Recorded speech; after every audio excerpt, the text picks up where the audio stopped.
Dios ha sido bueno, bueno es Dios.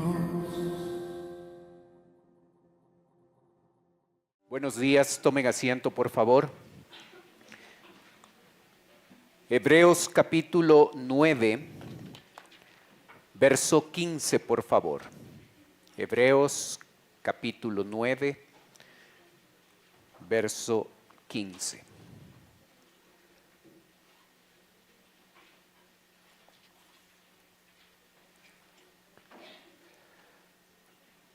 La Biblia dice: así que, por eso es mediador de un nuevo pacto, para que interviniendo muerte para la remisión de las transgresiones que había bajo el primer pacto, los llamados reciban la promesa de la herencia eterna.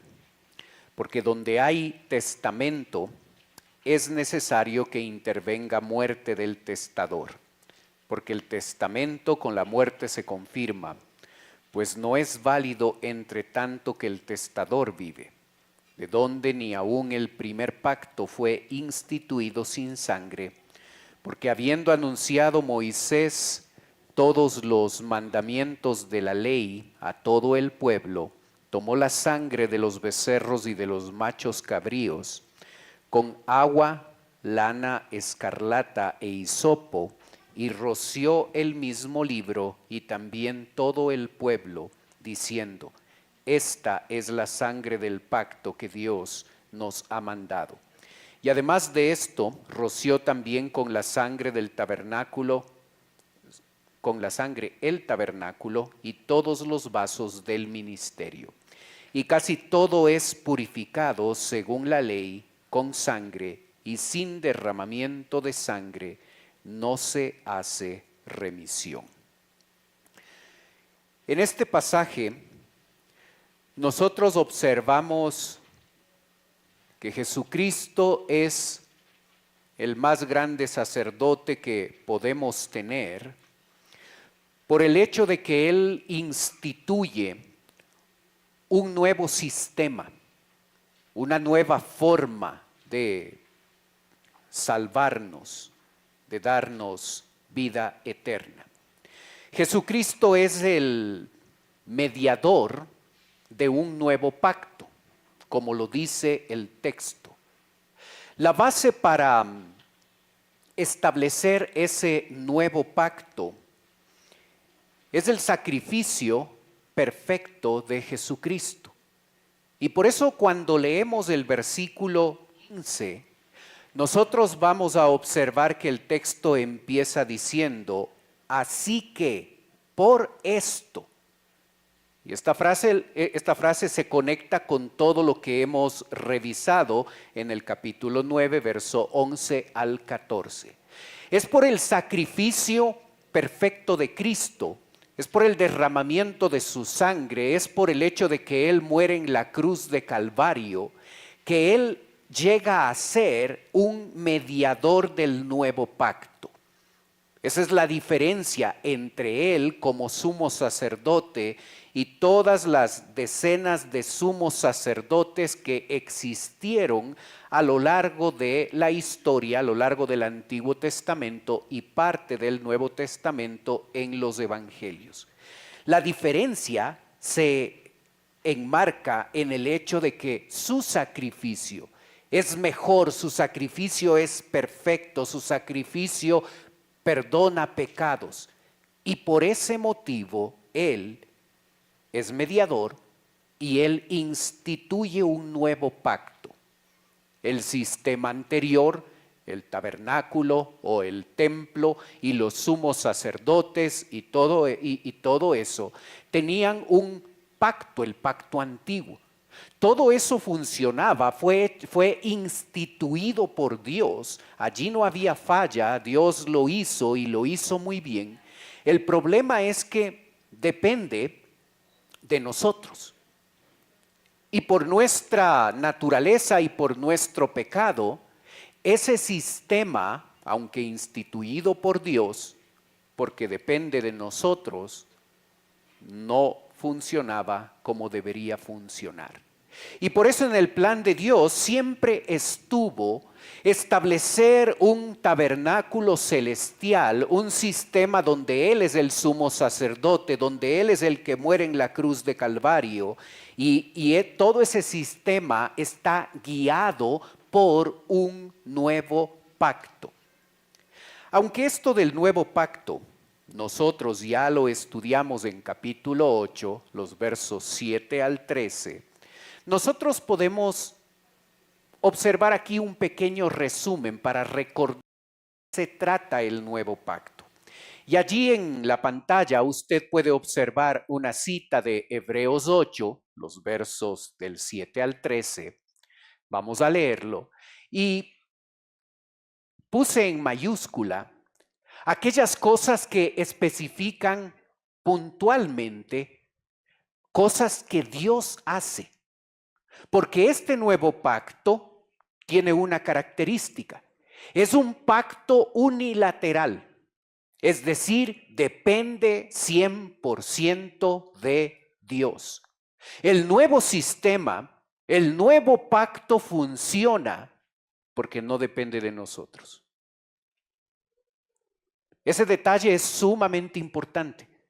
Este sistema, este nuevo pacto, todo esto funciona porque no depende de nosotros, depende exclusivamente de Dios. El nuevo pacto es un pacto unilateral, depende 100% de Dios y por eso el sistema funciona. Observe. Por lo cual, este es el pacto que haré. Es una cita directa de Jeremías 31, muy en el pasado estaban estas palabras y el escritor de Hebreos las retoma y las pone aquí.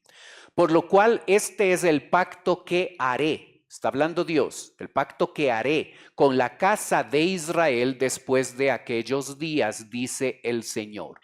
Pondré, Dios lo hace, pondré mis leyes en la mente de ellos y sobre su corazón las escribiré, otra vez lo hace, y seré a ellos por Dios, y ellos serán a mí por pueblo, y ninguno enseñará a su prójimo, ni ninguno a su hermano diciendo, conoce el Señor, porque todos me conocerán, desde el menor hasta el mayor de ellos, porque seré propicio a sus injusticias, y nunca más me acordaré de sus pecados y de sus iniquidades. Como usted puede observar, el pacto es unilateral. Es Dios quien hace todo esto, es de quién depende todo esto. Así es que aquí tenemos nosotros acciones unilaterales realizadas por Dios. Él hace el pacto. Él va a llegar a poner las leyes en la mente.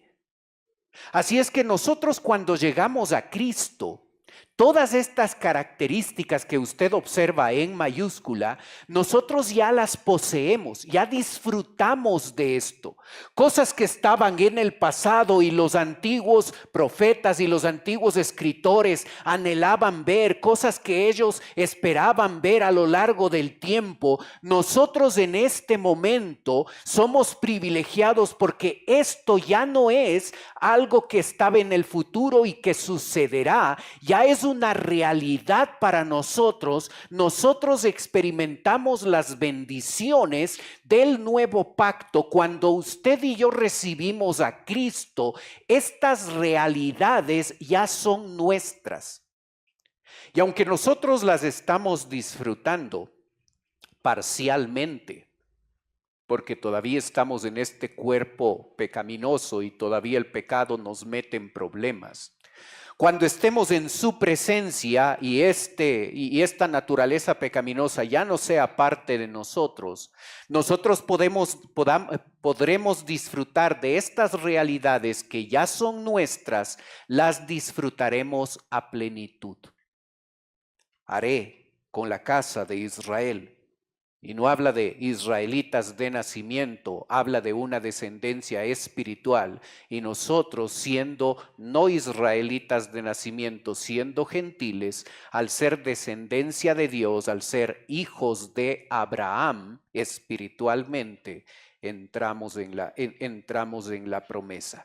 ¿Qué hará este nuevo pacto por nosotros? ¿Qué está haciendo este pacto por nosotros?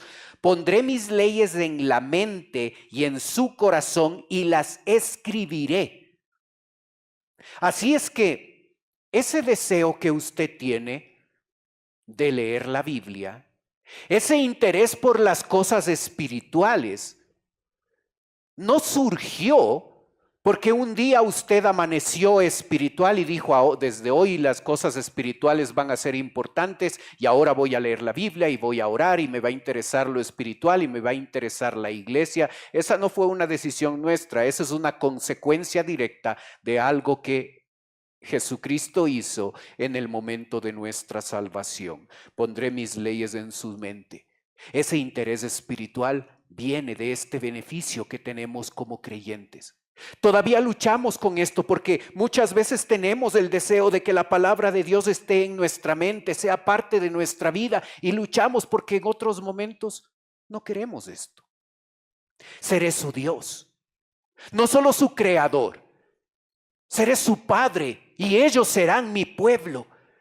Es algo que Dios realizó y nosotros ya lo disfrutamos. Somos hijos de Dios, somos pueblo de Dios. Y estamos creciendo en nuestro conocimiento del Señor y llegará un día donde no necesitaremos que alguien nos enseñe porque todos conoceremos a plenitud a nuestro Señor. Seré propicio. Les otorgaré perdón de pecados y no me acordaré de sus pecados ni de sus iniquidades. Ese ya es un beneficio nuestro. Nosotros tenemos perdón de pecados. Nosotros que un día, como decía la canción, abrimos nuestro corazón y venimos a Él por intervención de Él y por convencimiento del Espíritu Santo, llegamos a Cristo, y cuando llegamos a Él tenemos perdón de pecados, tenemos la bendición de ya no sentirnos culpables por lo que hacemos, porque Dios ya nos perdonó.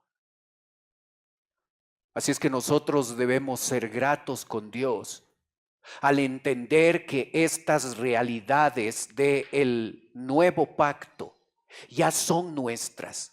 Ya nosotros estamos disfrutando de esto y no debemos dar por sentado: sí, soy salvo, y lo mencionamos como si no es importante eso, no hay que meditar en eso, cuando realmente eso nos cambió la vida, nos dio vida eterna, nos dio la seguridad de esa salvación, nos ha perdonado pecados, ya no tenemos culpa, somos justificados, no somos condenados, somos libres en Cristo, nos interesan las cosas espirituales.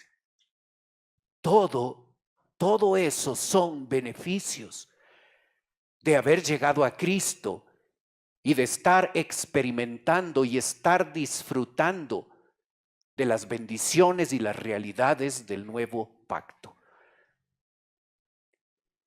Y aunque esto es parcial, porque todavía batallamos con nuestra naturaleza pecaminosa, solo tenemos que imaginarnos cuando estas realidades que ya son nuestras, pero que son parciales todavía, porque batallamos con el pecado, cuando estemos en su presencia, ya no serán realidades parciales. Disfrutaremos a plenitud de todo esto. El nuevo pacto cambió nuestra vida. La base de ese nuevo pacto fue el sacrificio perfecto de Jesucristo en la cruz de Calvario. Es incomparable el tabernáculo celestial y el trabajo de Jesucristo como sumo sacerdote. Es incomparable cuando observamos el antiguo sistema. Jesucristo, según el verso 15, es mediador Así es que en nuestra relación con Dios, la persona que nos representa es Jesús. Él es nuestro mediador. A lo largo de la historia, el mediador para la nación de Israel en el Antiguo Testamento y en el Nuevo Testamento, el mediador entre Dios y el pueblo, era un hombre imperfecto que tenía el privilegio de ser sumo sacerdote. No era el mejor representante. Ahora nosotros tenemos al mejor representante y ese es otro de los beneficios. La persona que nos representa a nosotros delante de Dios no es un pastor imperfecto, no es una iglesia imperfecta. La persona que nos representa a nosotros es Jesucristo, el mismo Hijo de Dios, es el que nos representa delante de Dios el Padre. Debemos sentirnos bendecidos porque el mejor nos está representando delante de Dios. Todo este nuevo sistema y este nuevo pacto tenía por lo menos dos propósitos.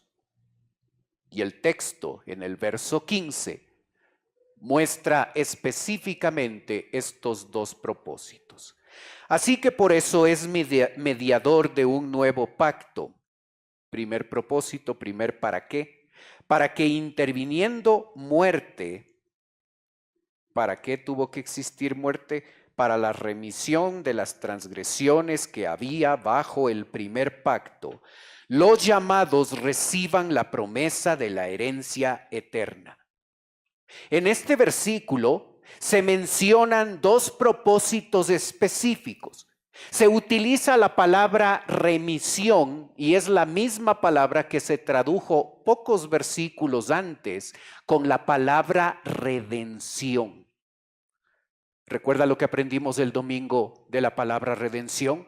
Redención implica la existencia de un mercado de esclavos donde usted y yo estábamos vendidos al pecado. La única forma de vivir que conocíamos era el pecado, la esclavitud que el pecado nos daba. No podíamos hacer otra cosa que pecar y lo hacíamos muy bien. Estábamos condenados sin salvación y la muerte de Jesucristo hace que Él derrame su sangre, pague un alto precio por nosotros, que no valemos nada, pero para Él sí, paga un alto precio y nos compra del mercado de esclavos, nos libera, nos da libertad, nos convierte en sus hijos.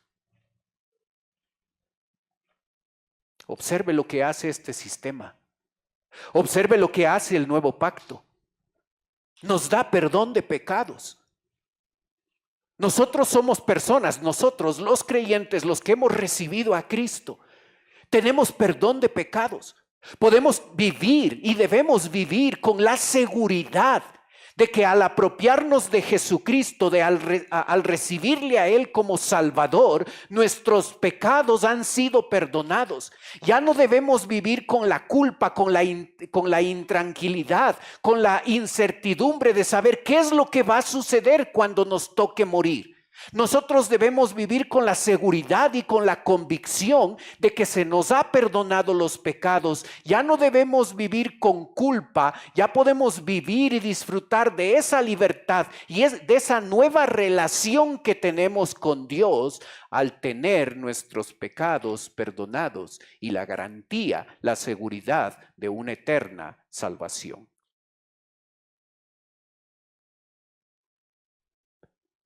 ¿Le ha agradecido a Dios por esto? No demos por sentado nuestra salvación. Es una realidad y debemos constantemente agradecerle al Señor por esto. ¿Qué debe hacer una persona que entiende que ha recibido esta clase de perdón? Dos posibilidades. Romanos capítulo 6. ¿Perseveraremos en el pecado para que la gracia abunde? Algunos creyentes toman ese camino. Ya que no voy a perder la salvación, lo cual es cierto. Ya que mis pecados son perdonados para siempre, lo cual es cierto. Entonces no es problema vivir como quiera. No es problema involucrarnos en cosas inadecuadas y caminos de pecadores y actividades cuestionables. No es problema porque finalmente haciendo eso de todas maneras no voy a perder mi salvación. Y aunque es cierto la última parte, la persona que realmente entiende el perdón y la gracia que ha recibido debe vivir de manera diferente. Debemos ser agradecidos, debemos ser gratos con Dios. Sin merecernos ese tipo de perdón, Él nos perdonó de esa forma. Tenemos salvación eterna y esa debería ser la mejor motivación que nos empuje a nosotros a vivir de manera santa, a vivir de manera diferente, a vivir de manera distinta. Tener seguridad de salvación debe llevarnos a santificarnos cada día.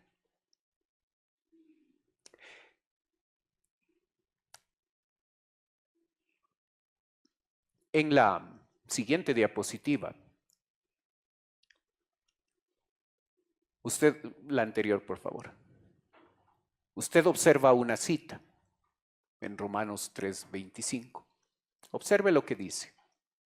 ¿A quién?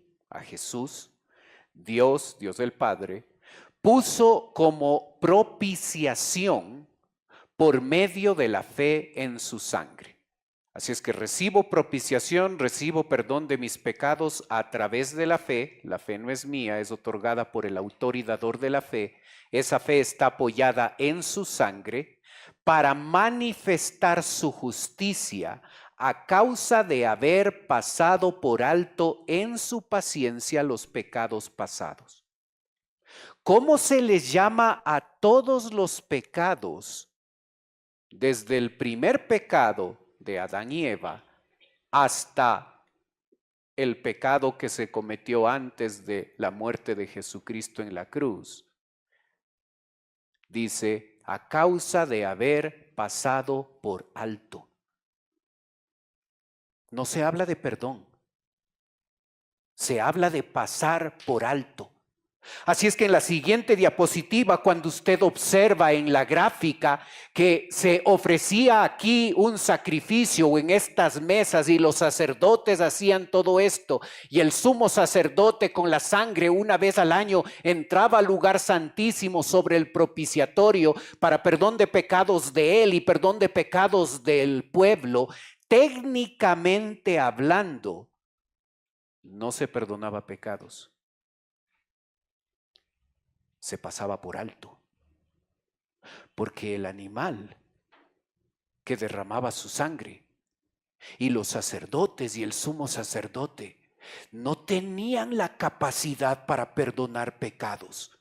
Así es que Dios en su misericordia les otorgó a estas personas a lo largo del tiempo del Antiguo y del Nuevo Testamento, les otorgó perdón no sobre la base de lo que esos animales y el derramamiento de sangre producía, porque esos animales y esa sangre y ese trabajo de los sacerdotes no llegaba a perdonar pecados, porque el único que puede perdonar pecados es el Cordero perfecto que murió en la cruz de Calvario. Nosotros no dependemos del derramamiento de sangre de esos animales, como sí lo hacía la nación de Israel. Y cuando entendemos ese antiguo sistema, Dios en su gracia perdonó pecados y salvó a esas personas, no porque esos animales tenían la capacidad de perdonar pecados. Dios los pasó por alto para que la transacción se efectuara cuando Jesús muere, y solo Él sí puede perdonar esos pecados pasados. Cuando Cristo murió, perdonó pecados.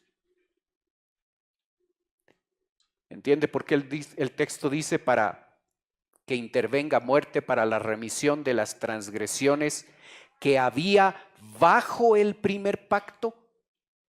Los pecados que habían sido cometidos bajo el antiguo sistema solo se pasaba por alto, porque la transacción iba a concretarse cuando Jesús muere en la cruz de Calvario. Observa que aquí no dice la remisión de los pecados. Observa que dice la remisión de las transgresiones. Hay una diferencia importante entre pecado y transgresión. La transgresión es un pecado que se comete a sabiendas. Algunos pueden cometer pecados por ignorancia, por no saber que esto no se debe hacer.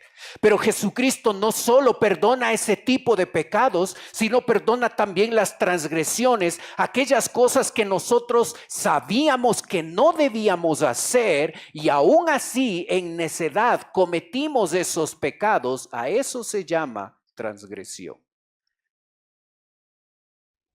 Él nos perdonó nuestros pecados de ignorancia, pero también perdonó nuestras transgresiones. Su sacrificio es perfecto. Su sistema es diferente. Depende de Él. Pero la última parte del versículo 15 nos muestra a nosotros un segundo propósito. El texto dice: los llamados reciban, para que los llamados reciban la promesa de la herencia eterna. Los llamados. Antes de la fundación del mundo, antes de que ningún ser humano existiera, Dios llamó a algunos de esos que iban a nacer. Llamó desde la totalidad de la gente que en algún momento iba a pisar este planeta, todos ellos, incluidos nosotros, pecadores que se merecen pasar la eternidad en un lago de fuego y azufre. Si así termináramos nosotros, sería el justo pago por nuestro pecado. Pero Dios decidió que a un grupo de personas Él les escogió y nos llamó.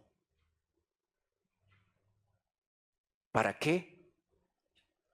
No solo para perdonarnos los pecados, sino para darnos una herencia eterna.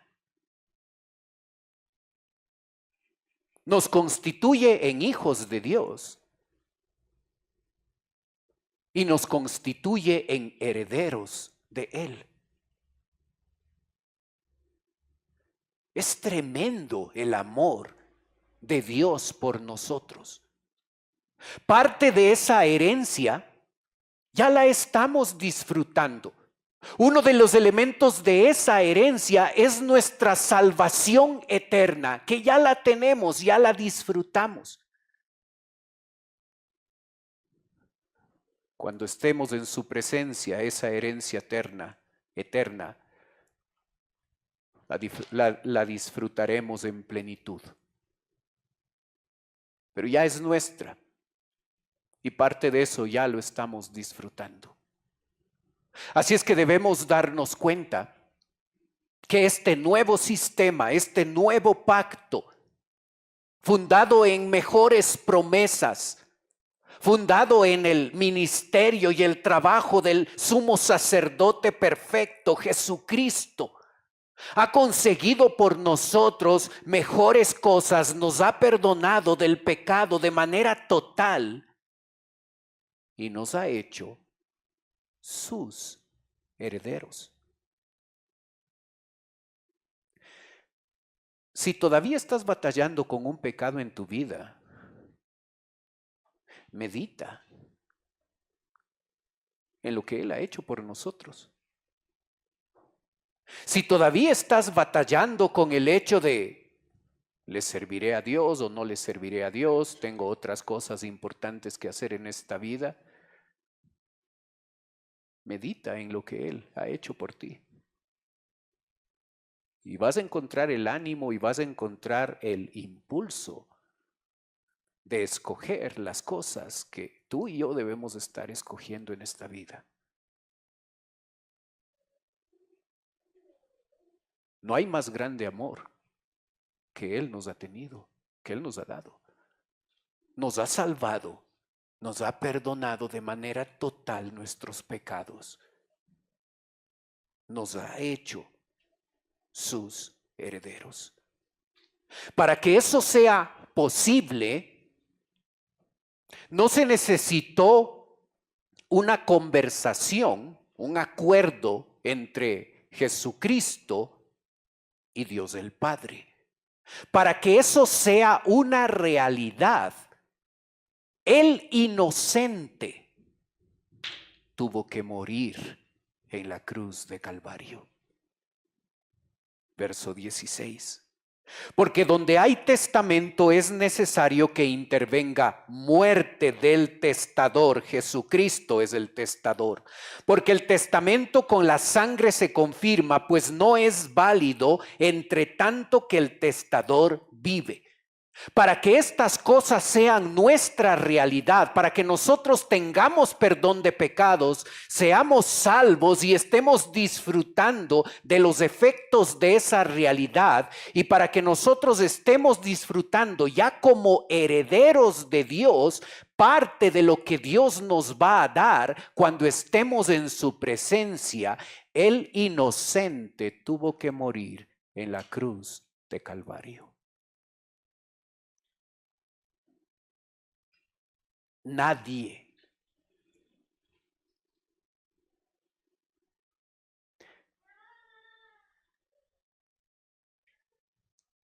nos va a amar así.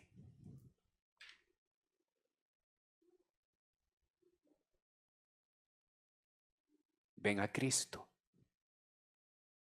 Experimenta su salvación. Experimenta su amor. Y si tú y yo ya venimos a Cristo, ya somos salvos. No perdamos el valor. No demos poca importancia a las bendiciones y a las realidades que Dios nos ha concedido y que ya estamos disfrutando hoy. El inocente murió por nosotros en la cruz de Calvario. El escritor usa los versículos 18 al 21 para mostrarnos un par de detalles donde el sistema antiguo, el que ves allí en la pantalla, tiene ciertas similitudes con el nuevo sistema.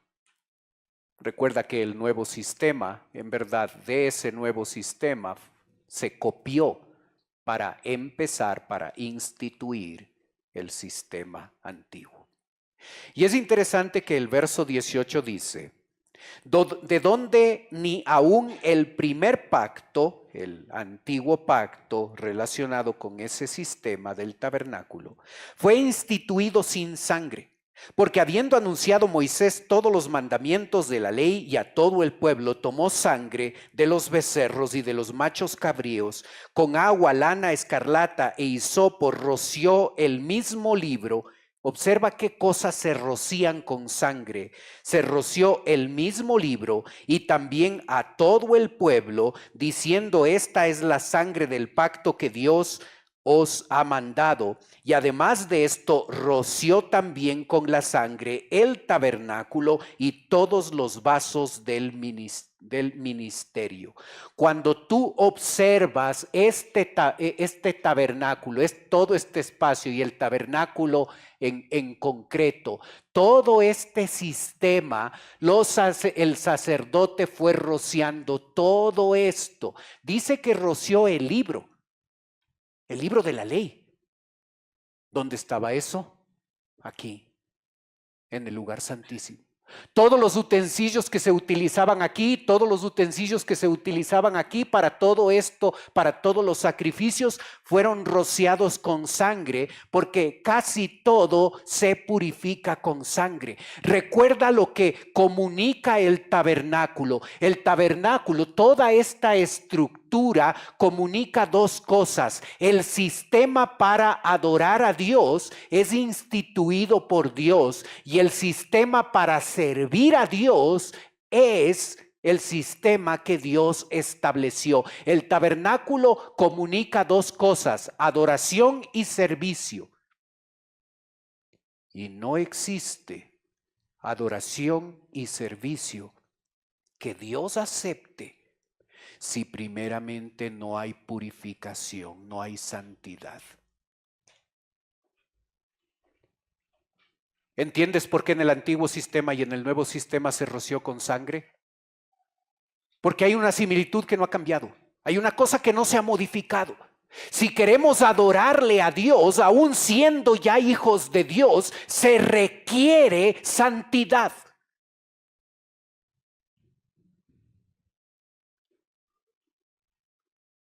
Muchos pueden aprender a tocar piano y tocar guitarra y tocar un instrumento y cantar.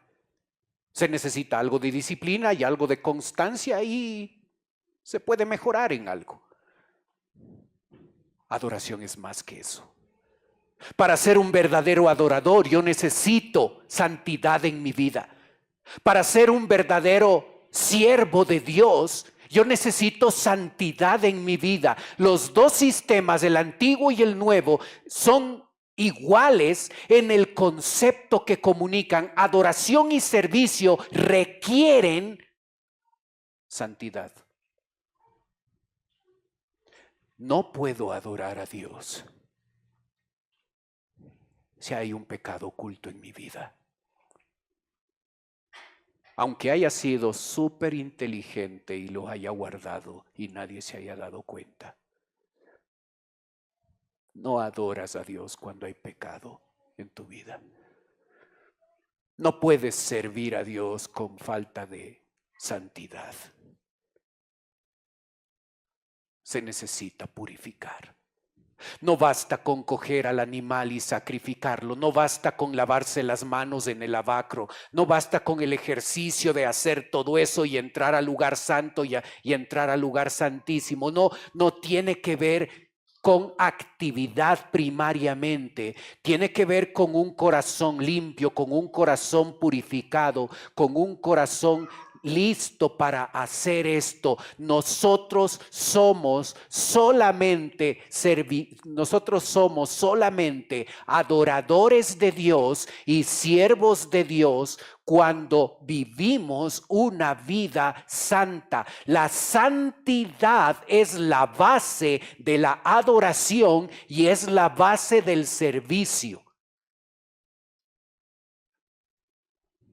Si no hay santidad, no debes estar al frente de un ministerio. Si no hay santidad, no debes estar sirviendo a Dios. Pero sabes, en vez de dejarlo, ven a Cristo, confiesa tu pecado, ponte bien con Él y sigue haciendo lo que debes estar haciendo. Recuerde el concepto. El antiguo sistema y el nuevo sistema necesitó purificación, porque se requiere santidad para adorar a Dios y se requiere santidad para servir a Dios. Y si no hay santidad en tu vida y estás tratando de adorarle a Él y estás tratando de servirle a Él, vengamos a Él, confesemos nuestro pecado, pongámonos a cuenta con el Señor y con limpieza de corazón y con la santidad que se requiere. Adoremos y sirvámosle a Él que nos ha amado como nadie más nos podrá amar. Padre Celestial, qué privilegio poder estudiar tu palabra. Qué bendición poder entenderla. Gracias por tu amor. Gracias por tu gigantesco amor. Gracias por perdonar nuestros pecados. Gracias porque ya no debemos vivir como esclavos. Nos has dado libertad. Nos has dado perdón. Nos has quitado la culpa. Nos has hecho tus herederos. Pones el deseo en nuestra mente y en nuestro corazón de buscarte, de seguirte, de acercarnos a tu palabra. Gracias por lo que haces. Gracias por esas realidades del nuevo pacto que ya estamos disfrutando. Padre, yo te ruego que nos ayudes a valorar en la proporción en la que debemos valorar la bendición y el privilegio de poder experimentar el perdón de pecados, el ser hijos tuyos, el ser tus herederos. Ayúdanos, Padre, a entender que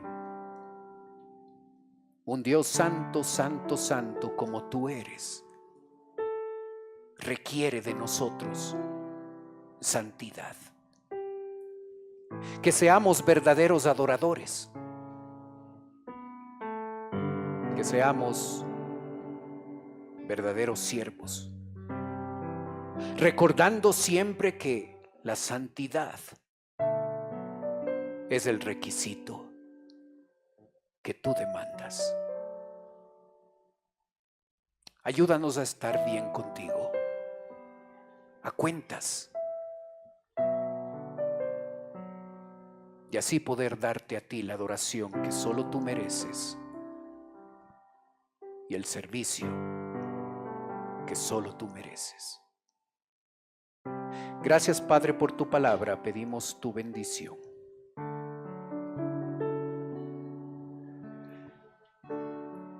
Mientras usted continúa orando, por favor.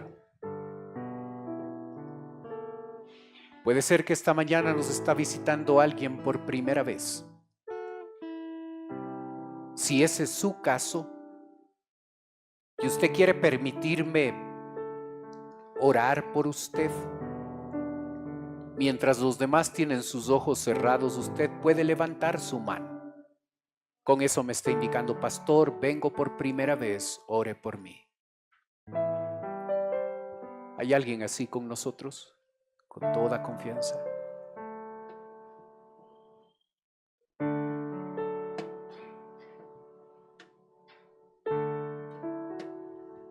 Padre Celestial, estamos aquí tus hijos,